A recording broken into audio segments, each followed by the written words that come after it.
All right, guys, welcome back to the podcast. It's part 2 of episode 15, and we are welcoming in some more guests. To my left, our OG podcast guest, Paul Howard. Paul, how are you? Very well, thank you, Alex. Very good. And I'm sure the star of the show, Luke McGovern. Luke, how are you getting on? Awesome! Yes. And Molly's with us still as well by remote link. Molly, thank you for coming back and giving us some more time. So, again, as we touched on in part 1, Luke, you obviously mentioned a fair bit in our first episode. Mm-hmm. Why don't you give our listeners and our viewers a little bit of information about you? Tell us about yourself, Luke. Alright, well, I work as a job as a front of house officer in the same No.1 Spinningfields in Deansgate, and I am in a rock band. Do some music and bit on Tuesday and Wednesday doing drama. You in a rock band? Yes. Show your shirt to the camera. Alright. This is the lightning power of the Party Revolution. So what's your role in the band, Luke? My role is a singer. I'm the lead singing of the song, and it's 9 of us. And I'm the first one, and we have Andy, who's the manager, and we have Naveed, Leighton, Connor, Eddie, Dylan, and my good friend from college, Austin, Ekbagru. Cool, and you're the singer. Yes. Excellent, because you're going to be playing at our awards ceremony next year, aren't you? Yes, I am. Yes. You're already locked in. Yes, in February. Yeah. I'm really looking forward to that. So, what are the main hobbies that you like getting up to outside of the work that you do with us and Paul? Apart from your music. Well, some patrolling, the inspection checks on my iPad. Oh, from work? Yeah, what from work. do you like to get up to outside of work? Oh, outside of work. Oh. Yeah. Well, one time on Monday, I went out with work for bowling and dog bowl. You went bowling? Yeah. Really good. No.1 had a social, Yeah. and I unfortunately couldn't make it, but Luke was there with the guys. They had an amazing night. Yeah. Did you get any strikes? Well, I was going to, but I missed out. You missed out. Yeah. But you had a good time? Yes, I had a great time. So, was that the client that arranged? Yes. The social? Yeah. Oh, very good. Yeah. That's really good. So, Molly, when did you first come into contact with Luke? So Luke registered, it was July 2023. And I also had met Luke through the local group. So there's a local Down syndrome support group. So we'd met there. And you met my previous colleague, John, as well, didn't you? So Yes. you Yes, joined us I in did. 2023.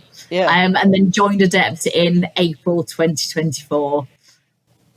Cool. So I know, Molly, you said that Luke came with a lot of confidence. How's Luke's journey been from when he first registered with you guys last year to the fine young man that sat next to me today? Well, as I say, in terms of confidence, that's not something you're lacking, Luke.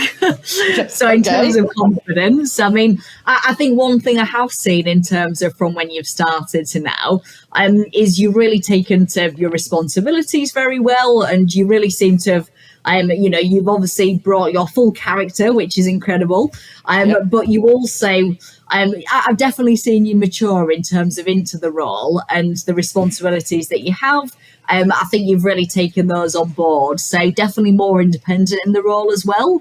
Because as we said at your review, that some of the things that you started doing with Paul and his team, you now do by yourself, basically, which is brilliant. So, yeah, really positive changes. And I think you quite like taking that bit of responsibility as well, which has been great to see.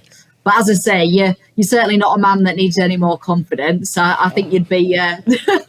maybe you can start giving it to other people, Luke. Of course I will, yes. So, Luke, what are the type of things that you do with Paul and Mark and Phil and the guys at No.1? What do you get up to when you work?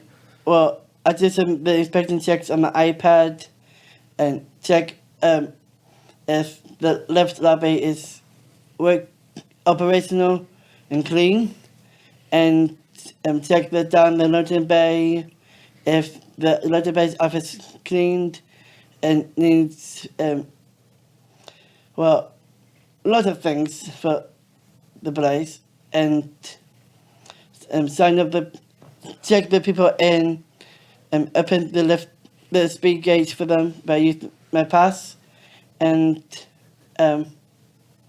yeah. Cool. So what is working, just in general, what's that meant to you? How does that make you feel when you come to work? Makes me feel like really supportive to be around and make new friends, meet people. I think it's an amazing experience for me to have.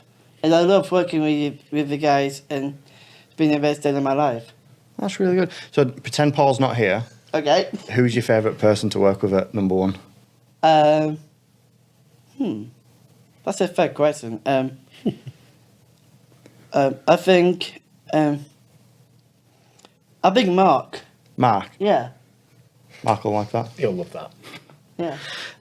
So Paul, how have you seen changes in Luke from when he first came on board to now?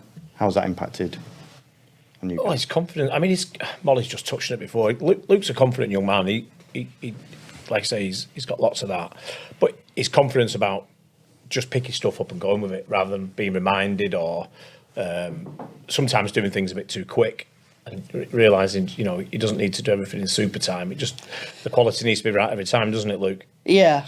I know he does that. He does the reception checks. He meet and greets everyone at No.1. He does assist Phil and Mark at the gates. Obviously, he's not SAI laced. You know, he's not licensed, but he's part of the reception team there. Yeah. And with Mark, he loves Mark because Mark's giving him detailed patrol to do on the iPad, which, as he was just saying, checking absolutely everything around the building for cleanliness, and he does that once a week. It takes about 40 minutes, Luke, 40 minutes to an hour. You do that every week? Yeah, I think around so. Checking everything, yeah. Yeah. And he just gets on with everybody. The client love Luke. They think he's great. He brings cheers everybody up. Yeah. Even through to the guys at Marks and Spencer's in the building, they love him as well. Right. And he's got a few favourites. The clients upstairs in the building give a good feedback with Luke. Yeah. But no, he's a confident young man, but he's smashed the bits and pieces that he does at No.1 day to day. That's really good. I'm guessing there's like a different vibe completely on a Monday in the building, a different energy. Yeah. Really He's lovely to be around. We had a great chat driving over this morning. Singing along to a few tunes in the car, Luke, won't we? Getting a bit carried away. Yes. What were you singing on the way over? Don't tell him, Luke. I'm going to get rinsed. No, tell him. Well, it was Neil Diamond, Sweet Caroline. There you go. Love it. Cotton Eye Joe. Cotton Eye Joe. That's Yeah. It's on my playlist, honestly. Yeah, he made a great playlist for me to listen. Yeah. Thanks, Luke. And it was an awesome music I ever heard. Yeah. So Luke, what for you is the best thing about coming to work? Get it picked up from my dad. Getting picked up from your dad? Yes. At the end of the day? Well, no, in the beginning. Oh, indeed. When I get up, have my breakfast, get ready for work, and wait for till dad to have his shower, and then after my breakfast, he tells me his time, and he just took me over to work from there. That's really cool. You always look really smart because I saw you the week before and you had all your uniform on. You looked really smart. You just came around the corner and surprised me. Yeah, I did. So, Paul, I mean, were there, from when we initially started these conversations with you guys, were there any challenges, any concerns, any fear or anything like that? Or did you have a fully bought-in team? Yeah, no, everyone, yes. Sam, Mark, the original two, absolutely embraced it. Was probably looking forward to it more than I was. I think the training we did with Molly from the start was fantastic. Some of it was, thinking back to the training Molly was talking about, 4% of people with special needs are in work, which is a shocking statistic.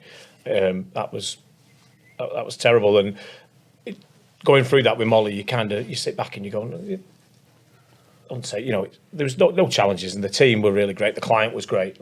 Give the shout out to the client there as well. They were really good. But the initial contact I had was Nick, really. Obviously, with Nick meeting with Molly several times, and then Nick came and spoke to me and what would the guys think first of all, and what do I think? And yeah, everyone embraced it. Everybody, the whole team, and then Phil, as came on a month or so afterwards, and Luke and Phil have got a really good relationship as well, as obviously with Mark and with Sam. But yeah, he's settled in well, and the team, love him there. That's really good. So, Luke, how long do you think you'll work and stay with Adept for? Oh, well, I did discuss this with my dad once this morning, and he helped me to be prepared with what to say in the podcast. So, I think instead of working half time, I think about working for full time. You'd like to work with us full time? Yeah.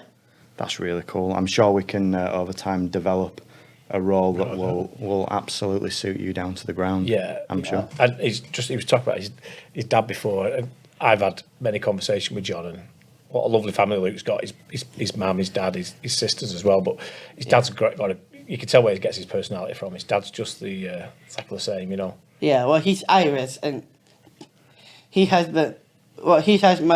his mom, my nana, Nula, and Frank, my granddad, his dad, and he died with this the 14th of January, 2024. It's really sad moment, and I came there for 2 weeks in Ireland for my granddad's funeral. Yeah. And I when we went to the church, I helped to bring the family photo framed Fantastic, over, yeah. and then I helped to bring the coffin to the grave. We went to the grave, and I helped to carry the coffin of him, and I have the rose and throw it to his grave. That was the second part, but the first part was throwing him in an open coffin in the house, and I gave the public speech about him. We know you're good at public speaking. Yeah, that's true, yeah. What else have you spoke at, Luke? Do you remember? We were together at the awards ceremony. Yes, yeah. Yeah, so for anyone who watching or listening who doesn't know, we might be able to overlay the clip again. We picked up a couple of awards at the Greater Manchester Good Employment Charter. Yep. And I can remember you sitting next to me kind of saying, I'm going to give a speech if we win, I'm going to give a speech. And then we got awarded and you were up like a shot and you gave the best speech. Yeah, I saw in your podcast, episode 11, about that, and I heard that you said, Luke didn't quite get a memo, and I was like, of course, did you get a memo? I am sorry. Yeah, they'd said that people didn't have to give speeches or anything like that, but you weren't taking no for an answer. Yeah, I was through the house. It was a wonderful speach. Wonderful. It was a wonderful night. It was good. Yeah, it was really good. Hi everyone, I'm Luke, and just want to say thank you for my company has been accepted this award, and it's so amazing. And working with the guys has been the best amazing of my life, and I just want to say thank you for all you have done for me, and all the work hard, the lessons you taught me, and everything you did for me was amazing. So thank you. Thank you.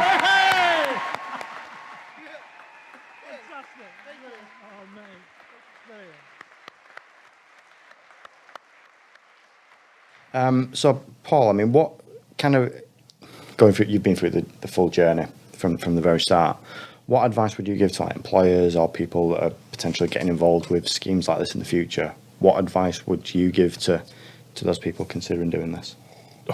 I'd just entrust them totally to do it. Mm-hmm. We see the success from Luke. There's nothing to be afraid of, nothing to be scared of.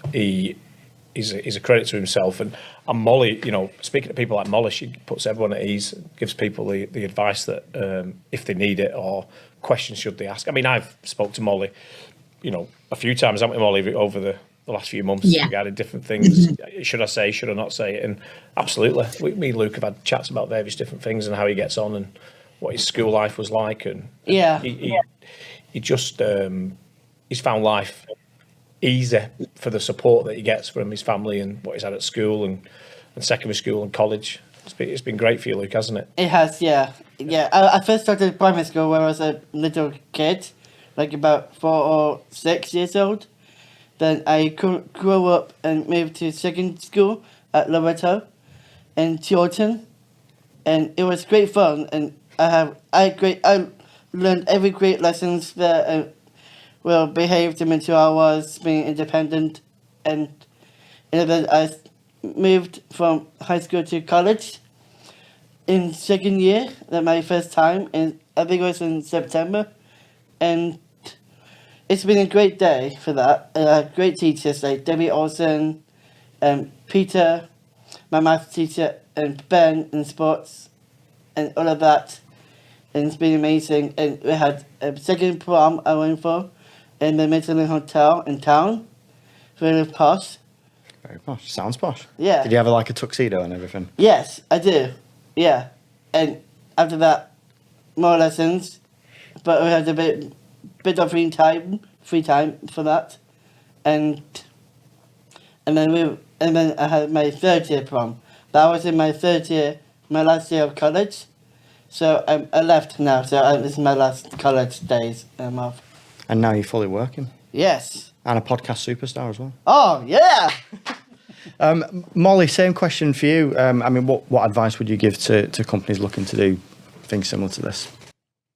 I think just probably echoing a little bit what Paul said just there is that the support is available, and you know, if it's something that you've not thought about before, right from the moment of registration with something like workfit, essentially we support you and guide you all the way through. So even if you've got any questions, anything you're concerned about, as I say, it's a fully guided process, and we train teams, we make sure they're fully equipped and that they've got that knowledge of how to support someone successfully with Down syndrome. So what I would say is all the support's available. I would always encourage someone to reach out. It's very easy to register.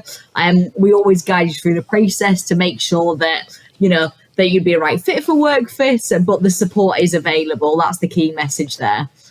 We had Luke's review, didn't we, together, Molly? Yes. With Luke and with Nick. And as you touched on earlier regarding Luke's progress, that just from that review, you were quite blown away, weren't you, with how quick he'd settled in? Yeah, absolutely. And that's everyone pulling in the right direction and working together, and the communication with yourself, Molly, as well.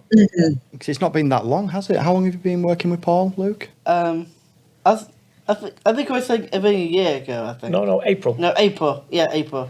So it's not that long. Not that long. You made quite the impression. Yeah. Yeah. No, again, that. It just feels longer, doesn't it? We're working with Paul. I'm not that bad, Luke, am I? No, you're good. Good, mate. But again, I think the progress that you guys touch on, that doesn't come first off without Luke's enthusiasm, but without your buy-in as well, Paul, your team, and as well the reviews and the help that Molly gives. And I know Al, you and Nick are a regular frequent number one. And yeah, no, and Nick's not here today. I mean, he ducks out of any bit of praise, but he deserves a lot of praise for what's going on. Yeah, 100%. So Molly, how can organisations get in touch? What's the easiest way for them to reach out and to start on a placement project with yourself? So the easiest way to get started is if you go on the Down Syndrome Association Workfit website, which you can get through directly through the DSA. There's just a link to register for employers, and then they would be put through to either myself, if it was the Northwest and West Midlands, or if it's wider afield, we do cover all of England and Wales. So there's people that do my job right across the country, and then we would then guide the employer through the full process, right from that initial assessment to the site visit to training and that ongoing support. So very easy registration, very straightforward on the website, and even if it is just an expression of interest at that point. So even if someone registers and they're still not sure about it, we'd always have lots of discussions before we even get to those later stages. And alternatively, I'm going to assume there's ways that people can fundraise and support the organisation separately as well. Yeah, absolutely. So we have a full fundraising team with the Down Syndrome Association. We've got one of my colleagues who's she's going to do Kilimanjaro next year. So there's lots of ways you can get involved, lots of runs, lots of sports challenges, but also the flexibility for if you wanted to do a fundraiser. I'm trying to think of a really niche one, but whatever it is that you want to do, you can get in touch with the DSA, and certainly we've got a full team which support with fundraising. That's really cool. Paul, Al, any questions for you guys? The only thought I had was around companies that are unaware or not sure what it entails, do you have any sort of business links? So, for example, Adept have been through that process, and we've got a pretty successful operation. Do you link in businesses like ourselves to other businesses to so they can understand the challenges and the positives? Yeah, so we've sometimes done that in terms of if an employer is not sure and is in the same sector, we've certainly reached out to the business and asked them to share their experiences. And it works really nicely in terms of, say, if it's in the same sector and the employer's not sure about it. Obviously, if you've got a very successful case study of someone that's been through the process, we do certainly link people up and link businesses up as well. I think it's safe to say we'd certainly be an advocate for doing that. And I think this podcast itself, with Luke on yourself, I think that's the case study, isn't it? So. Absolutely, Yeah. Paul, anything for you? No questions. No. Molly, is there anything else that you'd like to kind of get into the conversation at all, or any questions that you've got for us? No, I think you've covered it brilliantly, to be honest. Yeah, just thank you very much for having me on your podcast. Cool. So one final thing from me. So Luke, we've touched on the fact that you're a worker, you're a front man of a band. Yeah. You're now a podcaster. Yes. But you're also a budding stand-up comedian as well. Yes, I am. So if you can keep it clean, Okay. or do you want to give us a joke or two? Yeah. Why do birds fly south to winter? I don't know, why do they? Because it's too far to walk. Yeah. What is red of flies? I don't know. A jellycopter. You got one more if you've got one more? It's okay if you haven't. I don't in the moment. You can save them for when you're at our awards ceremony then. Yeah, I could definitely do that. And like Molly said about the funding, that in music, my manager Billy and Andy, they were looking for funding for a gig to perform at the awards, like you said in February. It's gonna be really good, and we don't know it's gonna be a really public gig for the people to come. So there'll be a few people there, not hundreds or anything like that, but it'll be a small crowd. Yeah, and it's gonna be a great gig, and the guys would love to do the gig there at my the awards with the company. So I want to say thank you to Molly for putting me in the team. Working with the company was been the amazing thing about my life. So thank you. Nice. You're very welcome. I mean, you fit in perfectly, Luke, and you're certainly. I agree. You're in a wonderful team. So yeah, it's great to see you in there, and I'm very excited to hear about your performance. Yeah, it's gonna be great. Let me speak now. He'll be great. You'll be there, Molly. Yeah, you will be. Well, if they have we have the website of the Amsterdam's Billing Andy Music School, and if we come back together as a band in November doing rehearsals, and there will be what they could work out to the tickets on the website. So if you ever go to the website online and find the tickets, you can book the tickets to come, and there will be massive t-shirts like this, and you can order them yourself in any colour you want to get. So we can all get the t-shirts for when you're playing for us at our awards? Yes. We can all wear them? Yes. Excellent. Absolutely. That sounds like a plan to me. Great. That sounds like a good place for us to wrap up. So Al, Paul, Luke, thank you very much for coming on. Molly, again, thank you so much for your time and the support that you continue to give our organisation. It's much appreciated.